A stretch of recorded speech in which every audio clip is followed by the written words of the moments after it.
दोस्तों, आज की कहानी है बेटा कहीं उन लोगों ने रिश्ता तो नहीं तोड़ दिया। दोस्तों, कहानी शुरू करने से पहले अगर आपने चैनल को सब्सक्राइब नहीं किया हो तो कर लीजिए ताकि आपके पास पहुंच सके हर नया वीडियो। हे भगवान, अब क्या होगा मेरी बच्ची का? उसका भविष्य तो खत्म हो गया। भगवान, मेरी बच्ची के साथ ही ये सब क्यों किया? उसने तो जिंदगी की खुशियाँ देखी भी नहीं, अब क्या करेगी वो? हॉस्पिटल के कमरे में बैठी सुमन सोच कर परेशान हो रही थी।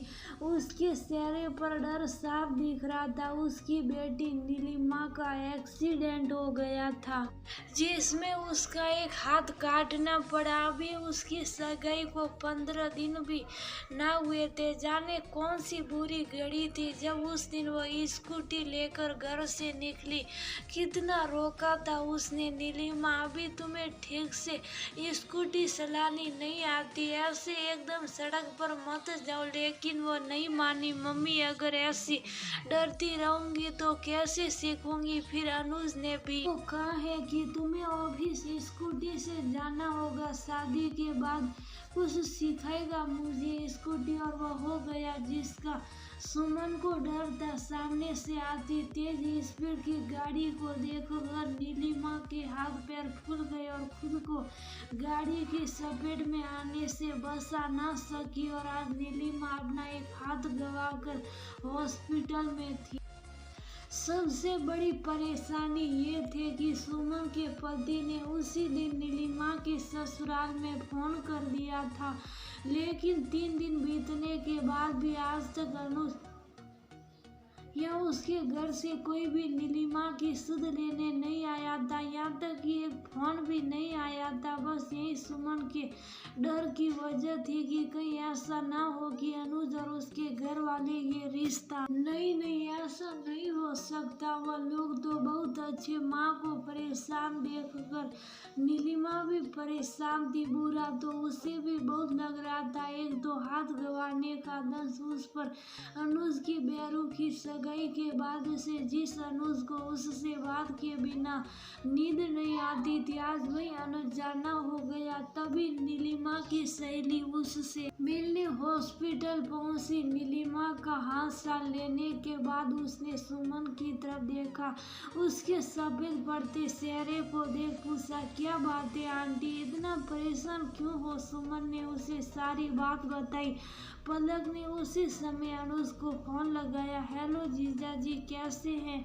मैं नीलिमा से मिलने हॉस्पिटल जा रही हूँ। कैसी है वो? आप तो मिलकर आए होंगे। हेलो पलक, मेरा दिमाग खराब नहीं है जो अब उस अपाहिज लड़की से मिलने जाऊंगा। मैं अपनी जिंदगी उसकी वजह से खराब नहीं कर सकता, इतना महान नहीं हूँ मैं। लेकिन जीजा जी, आप कैसे ऐसा कैसे? लेकिन तब तक उधर से फोन कट चुका था। पलक ने सुमन और नीलिमा की तरफ देखा। दोनों की आंख से आंसू बह रहे। जिसका डर था वही हुआ। वह लोग अब मेरी बेटी से शादी नहीं करेंगे, वह उसे नहीं अपनाएंगे।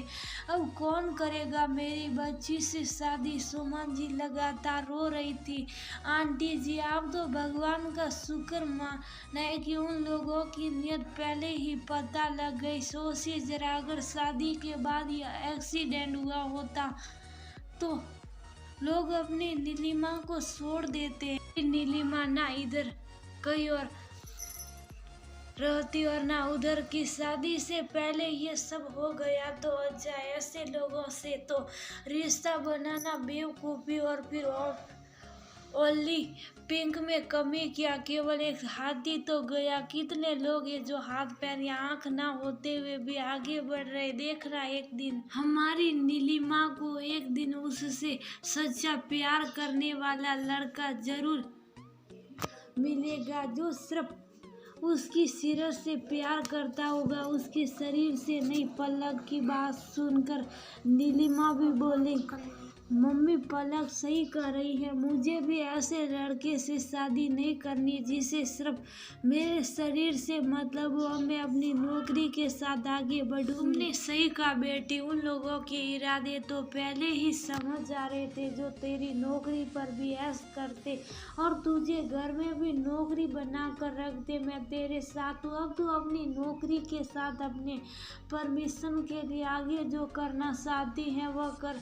मेरी बेटी मेरे घर है और मुझे इस बात से कोई फर्क नहीं पड़ता। कमरे में घुसते हुए नीलिमा के पापा जयंत जी बोले, सुमन तुम भी अपनी बेटी का हौसला बनो, उसके सामने ऐसे बात करके उसकी हिम्मत मत गिराओ। अब हम दोनों अपनी बेटी का हाथ बनेंगे।